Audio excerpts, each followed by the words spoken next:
जय कृष्ण मुरारे राधे श्याम। मैं अपने सारे मित्रों को राम राम करता हूँ। आज की प्रस्तुति है श्रीमद् भगवत गीता के तीसरे अध्याय का महात्म्य। श्रीमद् भगवत गीता के तीसरे अध्याय को पढ़ने से हमें क्या मिलता है और इससे क्या फायदे हैं, उसी का महात्म्य है। श्रीमद् भगवत गीता का तीसरा अध्याय ऐसा है कि यहाँ से बैठे बैठे ही आदमी अपने घर से मुक्ति किसी को भी दिला सकता है। नरक में लोग जो आदमी पड़े हैं, यदि यहाँ से उसको संकल्पित करके दिया जाए इस अध्याय को, तो लोग नरक से वैष्णो धाम चले जाते हैं। लेकिन वही पंडित या वही इंसान इससे मुक्ति दिला सकता है जो कि नित्य प्रतिदिन श्रीमद् भगवत गीता के पहले श्रीमद् भगवत गीता का प्रतिदिन नित्य प्रतिदिन पाठ करता हूँ। मैं अपने सारों मित्रों से अनुरोध करता हूँ कि आप लोग हमारे इस वीडियो को लाइक और सब्सक्राइब करते हुए हमारा उत्साहवर्धन कीजिएगा। आते हैं आज के विषय पर, श्रीमद् भगवत गीता के तीसरे अध्याय का महात्म्य। भाग 1। श्री भगवान कहते हैं, प्रिय जनस्थान में एक जड़ नामक ब्राह्मण था जो कौशिक वंश में उत्पन्न हुआ था।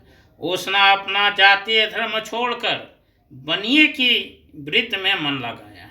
देखिए कितने अच्छे ब्राह्मण कुल में जन्म लिया था, लेकिन क्या कर रहा है, बनिए का काम कर रहा है। और क्या क्या अच्छे कर्म कर रहे हैं, सुनिए इसका। उसे प्राय स्त्रियों के साथ वह विचार करने का व्यसन पड़ गया था।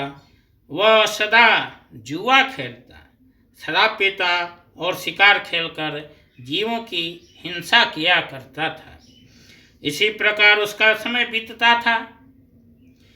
धन नष्ट हो जाने पर वह व्यापार के लिए बहुत दूर उत्तर दिशा में चला गया। वहां से धन कमाकर घर की ओर लौटा।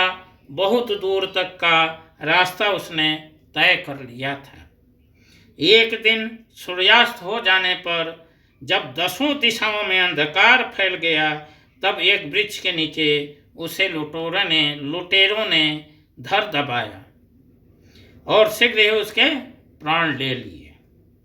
उसके धर्म का लोप हो गया था, इसलिए वह बड़ा भयानक प्रेत हुआ। जैसा कर्म किया वैसा ही उसका जन्म हुआ। इसलिए हमेशा अच्छा कर्म करना चाहिए, प्रभु का नाम लेना चाहिए। उसका पुत्र बड़ा धर्मात्मा और वेदों का विद्वान था। उसने अब तक पिता के लौट आने की राह देखी। जब वे नहीं आए तब उनका पता लगाने के लिए वह स्वयं भी घर छोड़कर चल दिया। वह प्रतिदिन खोज करता, मगर राहगीरों से पूछने पर भी उससे उनका कुछ समाचार नहीं मिलता था। तदंतर एक दिन एक मनुष्य से उसकी भेंट हुई जो उसके पिता का सहायक था। वह बड़ा बुद्धिमान था। बहुत खोज सोच विचार कर पिता का परलौकिक कर्म करने की इच्छा से आवश्यक सामग्री साथ ले उसने काशी जाने का विचार किया। मार्ग में 7-8 मुकाम डालकर और 9वें दिन उसी वृक्ष के नीचे पहुंचा जहां उसके पिता मारे गए थे। उस स्थान पर उसने संध्या उपासना की और गीता के तीसरे अध्याय का पाठ किया। इसी समय आकाश में बड़ी भयानक आवाज हुई। उसने अपने पिता को भयंकर आकार में देखा। फिर तुरंत ही अपने सामने आकाश में उसे एक सुंदर विमान दिखाई दिया जो महान तेज से व्याप्त था। उसमें अनेकों क्षुद्र घंटिकाएं लगी थी। उसके तेज से समस्त दिशाएं अलौकिक हो रही थी। यह दृश्य देखकर उसके चित्त की व्याग्रता दूर हो गई। उसने विमान पर अपने पिता को दिव्य रूप धारण किए विराजमान देखा। उनके शरीर पर पीतांबर शोभा पा रहा था और मुनिजन उनकी स्तुति कर रहे थे। उन्हें देखते ही पुत्र ने प्रणाम किया, तब पिता ने भी उसे आशीर्वाद दिया। तत्पश्चात उसने पिता से यह सारा वृत्तांत पूछा। उसके उत्तर में पिता ने सब बातें बताकर इस प्रकार कहना आरंभ किया। बेटा, देववश मेरे निकट गीता के 3 अध्याय का पाठ करके तुमने इस शरीर के द्वारा किए हुए दुष्टयज कर्मबंधन से मुझे छुड़ा दिया। अतः अब घर लौट जाओ, क्योंकि जिसके लिए तुम काशी जा रहे थे वह प्रयोजन इस समय 3 अध्याय के पाठ से ही सिद्ध हो गया। पिता के यूं कहने पर पुत्र ने पूछा, तात मेरे योग्य हो, तात मेरे हित का उपदेश दीजिए तथा और कोई कार्य जो मेरे लिए करने योग्य हो बतलाइए। तब पिता ने उससे कहा, अनग, तुम्हें यही कार्य फिर करना है। मैंने जो कर्म किए हैं वही मेरे भाई ने भी किए थे, इससे वे घोर नरक में पड़े हैं। उनका भी तुम्हें उद्धार करना चाहिए तथा मेरे कुल के और भी जितने लोग नरक में पड़े हैं उन सबका भी तुम्हारे द्वारा उद्धार हो जाना चाहिए। यही मेरा मनोरथ है। बेटा, जिस साधन के द्वारा तुमने मुझे संकट से छुड़ाया है उसी का अनुष्ठान औरों के लिए भी करना उचित है।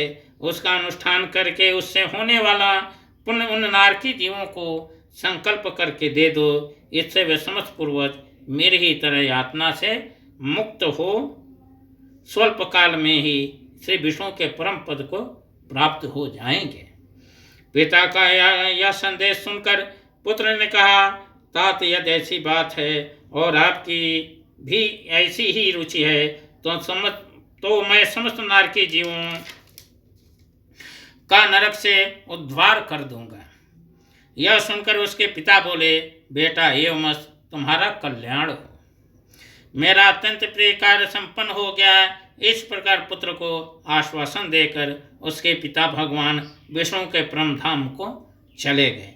तत्पश्चात वह भी लौटकर जनस्थान में आया और परम सुंदर भगवान श्री कृष्ण के मंदिर में उनके समक्ष बैठकर पिता के आदेशानुसार गीता के 3 अध्याय का पाठ करने लगा। उसने नारकी जीवों का उद्धार करने की इच्छा से गीता पाठ जनित सारा पुण्य संकल्प करके दे दिया। इसी बीच में भगवान विष्णु के दूत यातना भोगने वाले नारकी जीवों को छुड़ाने के लिए यमराज के पास गए। यमराज ने नाना प्रकार के सत्कारों से उनका पूजन किया और कुशलता पूछी।